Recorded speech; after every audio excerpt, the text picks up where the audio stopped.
خوش آمدید کہتے ہیں آپ کو ایک بار پھر جناب قبلہ مفتی سہیل احمدی صاحب ہمارے ساتھ ہیں وظائف کی سیگمنٹ کے لیے. السلام علیکم. وعلیکم السلام ورحمۃ اللہ وبرکاتہ. کیسے مزاج؟ الحمدللہ آپ ٹھیک ہیں؟ الحمدللہ اللہ کا ماشاء اللہ. اور میں تو یہ دعا کرتا ہوں کہ اللہ تعالیٰ اسی طرح تر و تازہ رکھے آپ. الہ آمین انشاءاللہ انشاءاللہ. جزاک اللہ. سو آج نواں روزہ آ گیا اور دنیا کے کئی ممالک میں آج پہلے عشرے کی آخری سحر کی جائے گی. وہ تو دیکھیں نا کہ کل ہم بیٹھے ہوئے ہوں گے انشاءاللہ تو ہم پہلے عشرے کو الوداع کر رہے ہوں گے. جی ایسا ہی ہے.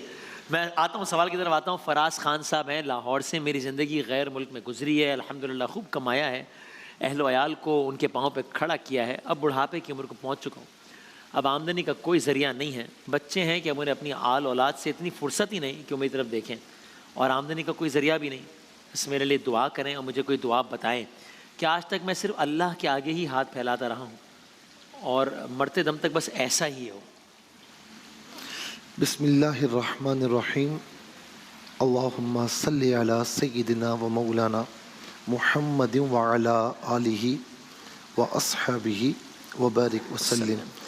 جی محترم جناب فراز خان صاحب, وسیم بھائی یہ صرف ان کا مسئلہ نہیں ہے, یہ ہمارے کئی لوگ جو دیار غیر میں کمانے کے لیے جاتے ہیں اور 15-20 سال 25 سال خوب محنت کر کے واپس لوٹتے ہیں, تو انہوں نے بچوں کو چھوڑا ہوا ہوتا ہے نا, پھر کبھی سال میں 1 مرتبہ آ گئے, 2 مرتبہ آ گئے, بچوں کا اتنا خیال تربیت کا وہ انداز نہیں رہتا. اچھا 20-25 سال کے بعد جب سب کچھ سمیٹ کر واپس آتے ہیں تو دولت جمع ہوتی ہے, اچھی خاصی پراپرٹیز لی ہوئی ہوتی ہیں, ذہن میں خوش ہوتے ہیں کہ ہم نے اپنے بچوں کے لیے آنے والی نسلوں کے لیے بہت کچھ کر لیا ہے, اب باقی ماندہ زندگی یہاں پر اپنے ملک میں آرام سے گزرے گی. لیکن یہاں پر آ کر اسے دھچکا پہنچتا ہے کہ کچھ عرصہ تو مہمانوں کی طرح رہتا ہے, اس کے بعد اس کے سامنے جب چیزیں آتی ہیں کہ اولاد اس کے سر پر آ رہی ہے, اولاد تو کوئی بات ماننے کو تیار ہی نہیں ہے, اولاد تو یہ کہہ رہی ہے کہ آپ نے ہمیں ٹائم ہی نہیں دیا, آپ نے ہمیں وقت نہیں دیا. تو یہ پھر دھچکا ایسا ہوتا ہے وسیم بھائی جو عمر بھر اس کے ذہن پر, اس کے دل و دماغ پر سوار رہتا ہے. ہم بار بار, آپ بھی, علماء کرام بھی, میں بھی مختلف فورمز پر بار بار یہی کہتا ہوں کہ میرے بھائیوں, آپ کے اصل جو ایسٹس ہیں نا وہ آپ کی پراپرٹی نہیں ہے, آپ کی جائیداد نہیں ہے, یہ آپ کے بچے ہیں, یہ آپ کی اولاد ہے, اور اگر آپ نے ان کی تربیت نہیں کی تو آپ خالی ہاتھ ہیں. اور تربیت کی, اچھا اس وقت جب بندہ اپنے جوان بچوں کو ڈانٹنا شروع کرتا ہے تو بچے اور خلاف ہو جاتے ہیں, اور پھر اس کی جو وائف ہے وہ بھی ان بچوں کے ساتھ ہاں میں ہاں ملا رہی ہوتی ہے. مطلب کف افسوس ملنے کے سوا کوئی چارہ نہیں رہتا. خدا کے واسطے آپ باہر کمانے کے لیے جاتے ہیں, بالکل جائیں, شوق سے جائیں, لیکن بچوں کی, اولاد کی تربیت کا انتظام یہ ضرور رہنا چاہیے, ورنہ پھر آخر میں افسوس کے سوا ہاتھ میں کچھ نہیں رہتا.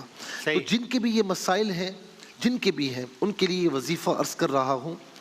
یہ وظیفہ, اچھا میں پہلے ایک بات عرض کر دوں تاکہ آپ کو عربی سمجھنے میں آسانی رہے. اللہم جب بھی آئے نا اس کا معنی ہوتا ہے اے میرے اللہ. اچھا اعوذ میں پناہ مانگتا ہوں, اعوذ باللہ من الشیطان الرجیم, ٹھیک ہے. جو کا معنی ہے بھوک, ٹھیک ہے. بئسا کیا ہی برا ہے, جب ہم کہتے ہیں نا کہ کیا ہی برا ہے یار, تو یہ بئسا اس کے لیے استعمال ہوتا ہے. تو میں یہ دعا پڑھ رہا ہوں, آپ توجہ کے ساتھ سنیں بھی, اسکرین پر دیکھیں بھی, اور ہو سکتا ہے تو اس کا ایک فوٹو لے لیں تاکہ آپ کو دہرانے میں آسانی رہے. بسم اللہ الرحمن الرحیم.